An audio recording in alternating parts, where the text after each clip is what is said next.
ଜୟ ଜଗନ୍ନାଥ ସାଙ୍ଗମାନେ ଆଶା କରେ ଆପଣମାନେ ବହୁତ ଭଲ ଥିବେ ଏବଂ ଆଜିର ବ୍ଲଗ୍ରେ ହେଉଛି ମୁଁ ବନାଇବାକୁ ଯାଉଛି ପନିର ଚିଲି ପାଇଁ ମୁଁ ତ କଟିଂ କରି ସବୁ ରେଡ଼ି କରିଦେଇଛି ଆପଣ ମୋତେ ଦେଖିପାରୁଥିବେ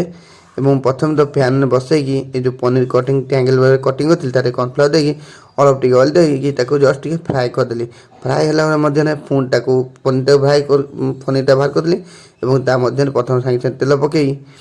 ଅଦା ରସୁଣ ଚପ୍ ଯେଉଁ କରିଥିଲି ତାକୁ ଆଡ଼୍ କଲି ଅଦା ରସୁଣ ଚପ୍ଟା ଆଡ଼୍ କରିସାରିଲା ବାଦ ତା ଦେହରେ ପିଆଜ କ୍ୟାପ୍ସିକମ୍ ଦେଇ ଭଲକି ଟିକେ ସତେ କରିଦେଲି ଏବଂ ସତେ ହେଲା ମଧ୍ୟରେ ଆମେ ଜଷ୍ଟ ଟିକେ ତା ଦେହରେ ପାଣି ଆଡ଼୍ କରିଦେବା ଦେଖନ୍ତୁ ଆପଣ ଦେଖିପାରୁଥିବେ ମୁଁ କେମିତି ଆଡ଼୍ କରୁଛି ଏବଂ ସିଏ ହେଲା ମଧ୍ୟ ଟିକେ ଜଷ୍ଟ ପାଣି ଦେଇକି ଆମେ ଆଡ଼୍ କରିବା ସଲ୍ଟ ସୁଗାର ଆରୋମେଟିକ୍ ହ୍ୱାଇଟ୍ ପେପର୍ ଏବଂ ତା ସହିତ ଲାଇଟ୍ ସୋୟା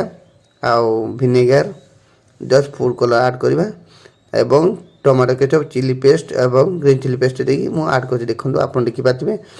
ଏମିତି ଦେଖିକି ଆପଣ ମଧ୍ୟ ଘରେ ବନେଇ ଆରାମସେ ସୁସ୍ୱାଦିଷ୍ଟ ପନିର ଚିଲି ଖାଇପାରିବେ ଏବଂ ଆପଣମାନେ କମେଣ୍ଟରେ ମଧ୍ୟ ଜଣାନ୍ତୁ ଆପରେ କେଉଁ ଭିଡ଼ିଓଟି କଲେ ଆପଣ କେଉଁ ରେସିପିଟା କଲେ ଆପଣମାନଙ୍କୁ ଭଲ ଲାଗିବ ଏବଂ ମୁଁ ମଧ୍ୟ ଚେଷ୍ଟା କରିବି ସେଇ ରେସିପିଟା ବନେଇବା ପାଇଁ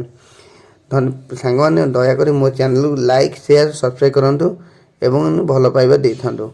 ଦେଖନ୍ତୁ ସାଙ୍ଗ ମୁଁ ପନିର ଚିଲି ତ ମୋର ହେଇଗଲାନି